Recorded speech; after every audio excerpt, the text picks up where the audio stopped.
nasib dan takdir itu tentunya kita sendiri yang menentukan. Karena sejatinya aku ini ada yang berkehendak, kepingin makan karena aku lapar. Berarti yang menuntut aku dan yang harus memenuhi itu juga aku sendiri. Tapi bicara tentang kebutuhan hidup, tentunya ada juga tuntutan hidup. Lawang aku mbiyen lahir orang nggawa apa-apa. Besok mati aku ya orang nggawa apa-apa. Kalau kepingin nasibnya baik sehingga berakhir dengan takdir yang baik, ya istilahnya prosesnya ini adalah nasib dan takdir adalah finish. Yang penting sudah berjalan dengan benar, dengan baik. Pasti kita akan finish di tempat yang benar, yang baik.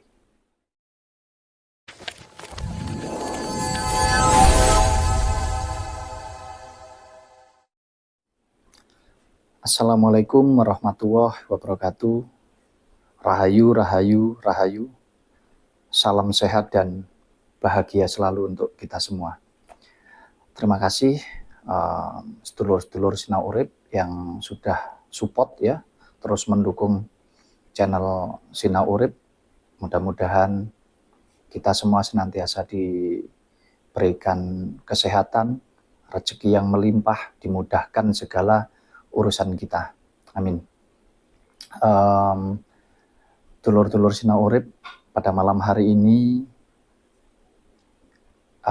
saya ingin menjawab satu pertanyaan dari sedulur Sinau Urip tentang nasib dan juga takdir kita sebagai manusia. Kenapa kadang itu kita sudah melakukan hal yang baik ya, tapi kok hidupnya masih susah secara manusiawi ya. Kadang juga kita sudah melakukan hal-hal yang baik, yang positif, tapi secara rohani kok kadang hati kita juga masih saja disakiti oleh sesama ya. Jadi saya ingin mengupas tentang nasib dan juga takdir kita sebagai manusia. Kalau menurut saya, berdasarkan pemahaman saya terhadap kehidupan saya secara pribadi, nasib dan takdir itu tentunya kita sendiri yang menentukan. Karena sejatinya aku ini ada yang berkehendak atau ada yang berkuasa, yang maha kuasa di dalam aku. Ya, sekali lagi, ada yang berkehendak atas aku, yang mana ada yang maha kuasa di dalamnya aku. Kalau kita bicara tentang Gusti Allah, ya, di mana Gusti Allah sendiri tidak berwujud, tidak berbentuk, tidak berwarna, tidak berasa, bahkan boleh dibilang bersifat gaib. Oleh sebab itulah Gusti Allah menciptakan kita, manusia ini, sebagai perwujudan daripada Gusti Allah itu sendiri. Makanya kalau kita mau mencari Gusti Allah,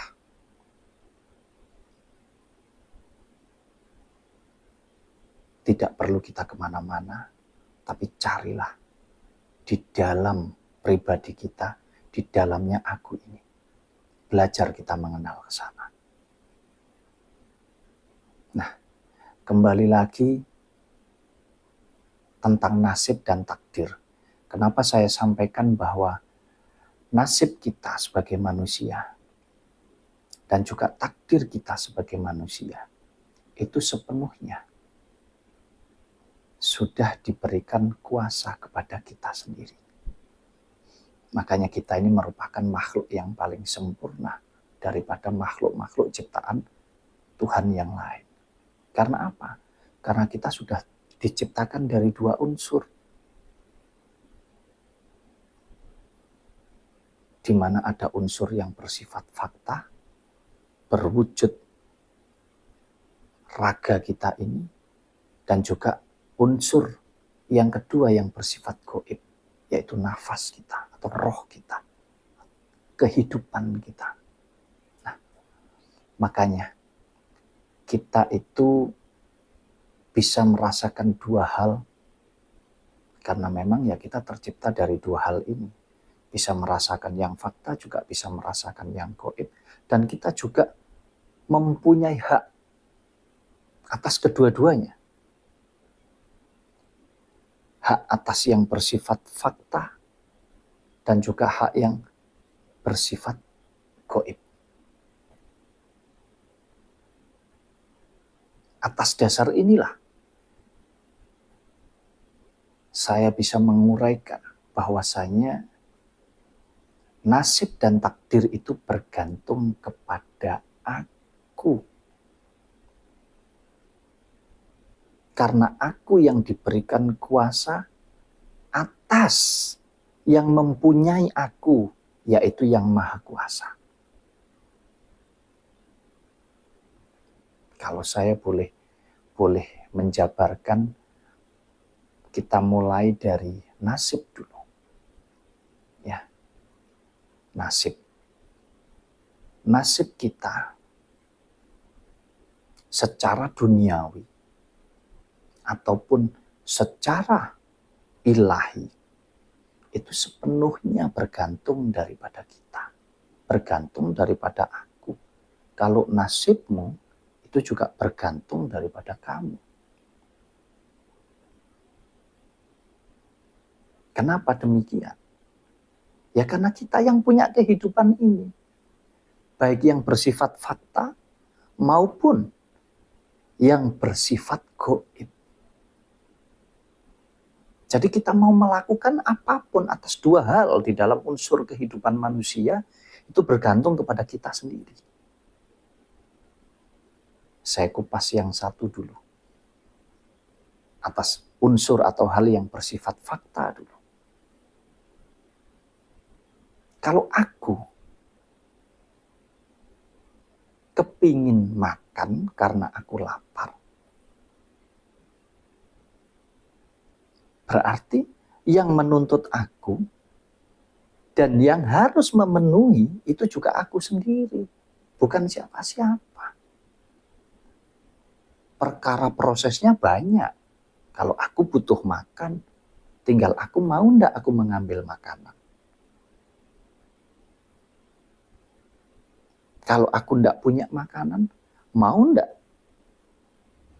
aku mencari makanan tersebut. Inilah yang disebut proses.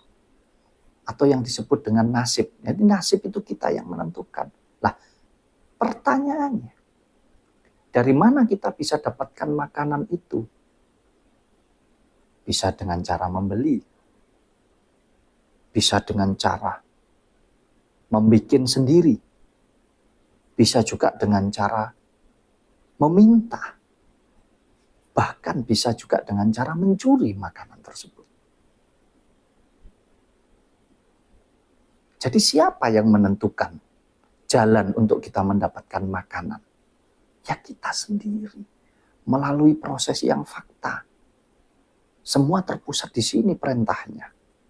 Tinggal kita gunakan akal budi kita dengan baik, dengan benar untuk kita mendapatkan makanan. Kalau misalkan kita mau mendapatkan makanannya dengan cara membeli, kadang kita masih bingung harus mencari warung yang mana. Itu adalah proses. Oh, mencari di warung A enggak ketemu. Atas dasar apa ya? Karena kita enggak, yang kita inginkan ini enggak ada di warung A tersebut. Makanya kita pindah lagi ke warung B. Di warung B enggak ketemu, pindah lagi kita ke warung C. Sampai akhirnya mungkin kita harus melewati 10 warung baru kita temukan. Itulah yang disebut proses. Atau yang disebut nasib. Siapa yang menyuruh harus pergi ke warung sampai 10? Ya kita sendiri. Coba kalau kita paham hakikatnya. makan itu yang dibutuhkan apa sih? Kenyang. Kalau memang yang kita cari tidak ada, ya kita cari yang seadanya atau kita beli yang seadanya. Toh sing penting wareg. Itu yang terpenting. Nah, di dalam proses ini tadi itu yang disebut nasib itu tadi. Lah takdirnya di mana? Takdirnya adalah kita harus bercapek-capek ria untuk kita berkeliling sampai kita tertuju atau terhenti langkah kita di warung yang ke-10 karena yang kita cari itu ada di sana. Inilah yang disebut takdir. Jadi takdir itu merupakan garis finish atau hasil akhir.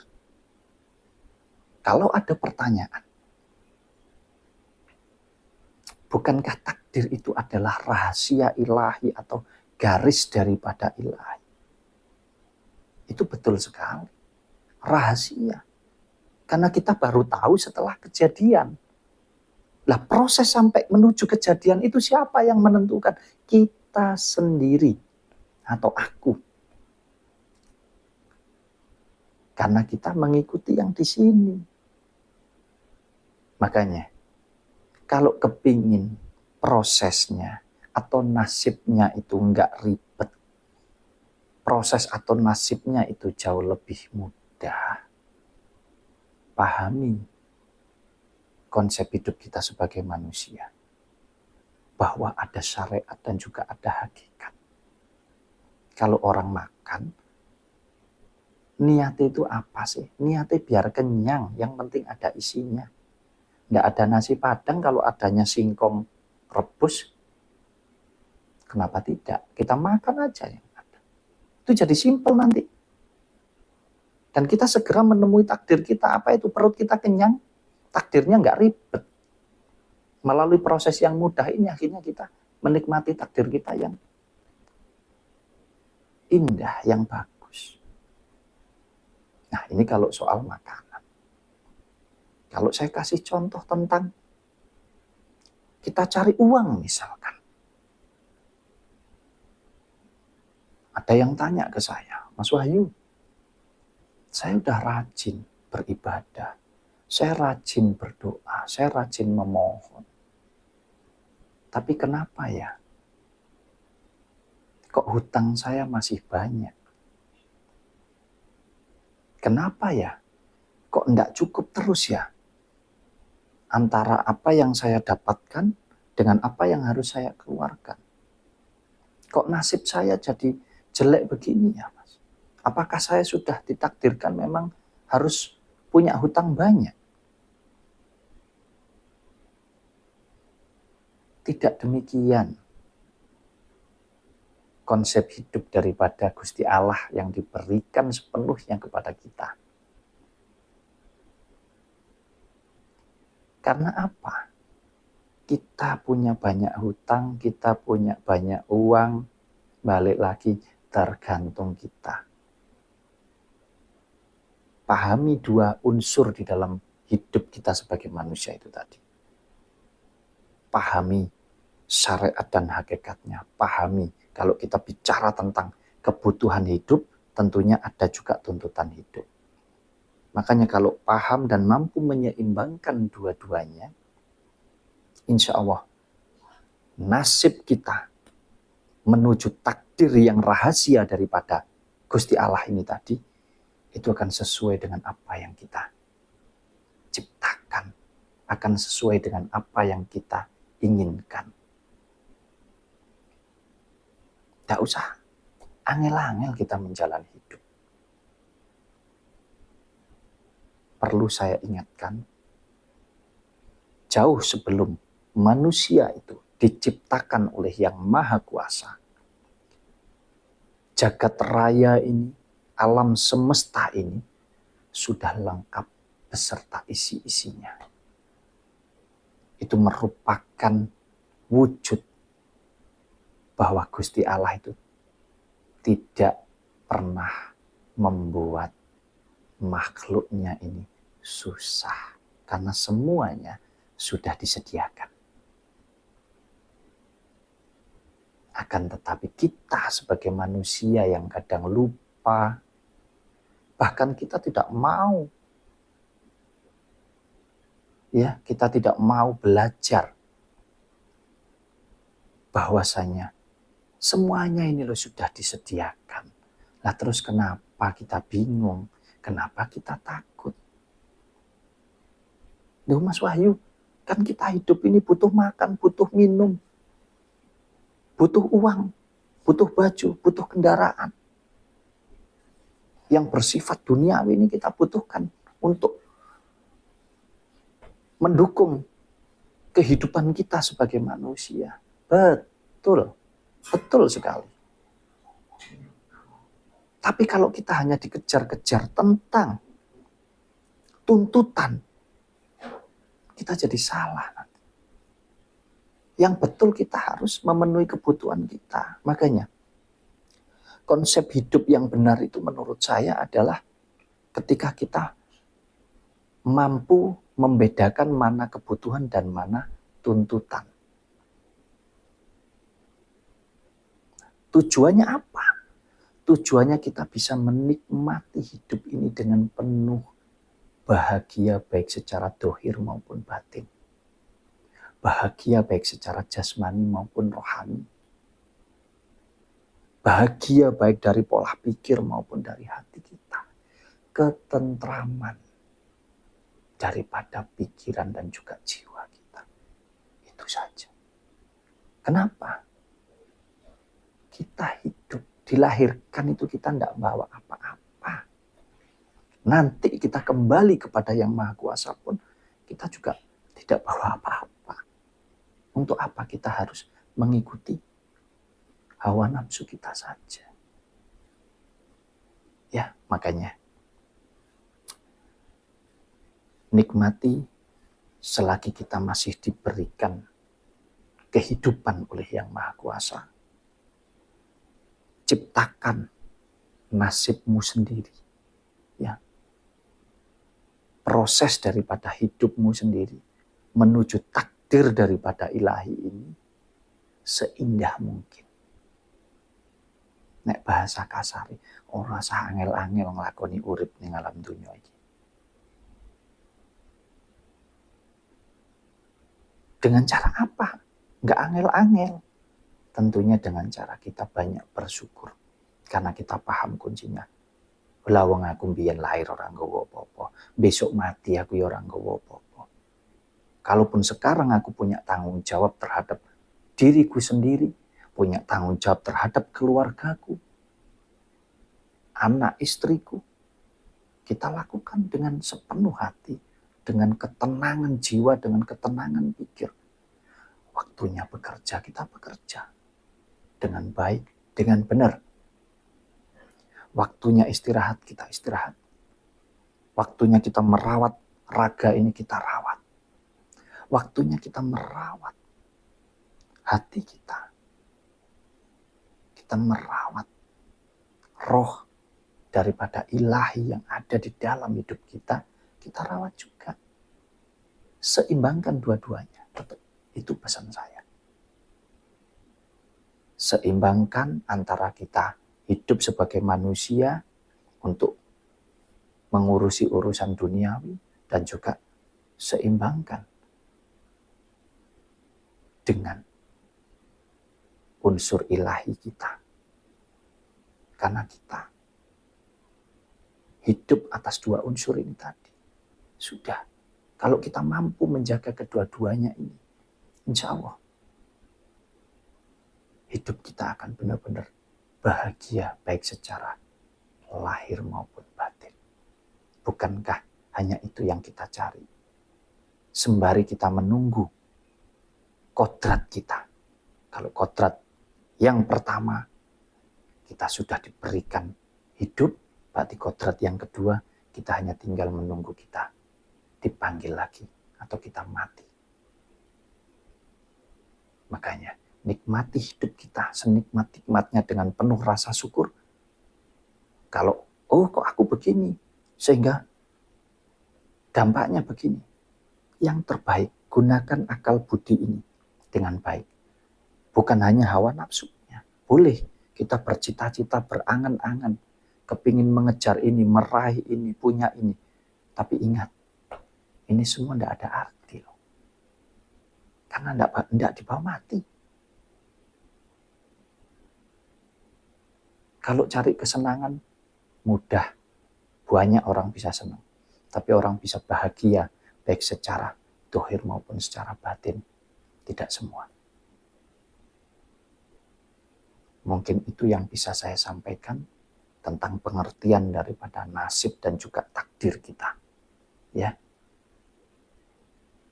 Kalau kepingin nasibnya baik, sehingga berakhir dengan takdir yang baik, ya istilahnya prosesnya ini adalah nasib, dan takdir adalah finish. Yang penting sudah berjalan dengan benar, dengan baik. Pasti kita akan finish di tempat yang benar, yang baik. Jangan pernah ragu, karena hidup kita ini ada yang menghendaki. Terima kasih. Semoga apa yang saya sampaikan bisa bermanfaat untuk sedulur-sedulur semua. Saya mohon maaf kalau memang ada yang mungkin berbeda pandangan, berbeda pemahaman atau pengertian. Pada intinya, di channel Sinau Urip ini, kita hanya ingin kita sama-sama belajar, bukan untuk saling menyalahkan atau merasa paling benar sendiri. Sehat selalu untuk sedulur-sedulur semua dimanapun berada.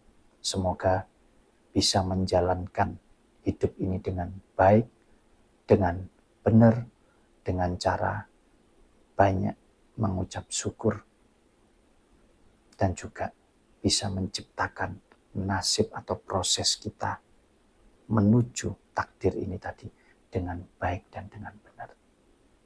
Terima kasih. Assalamualaikum warahmatullahi wabarakatuh. Sampai jumpa.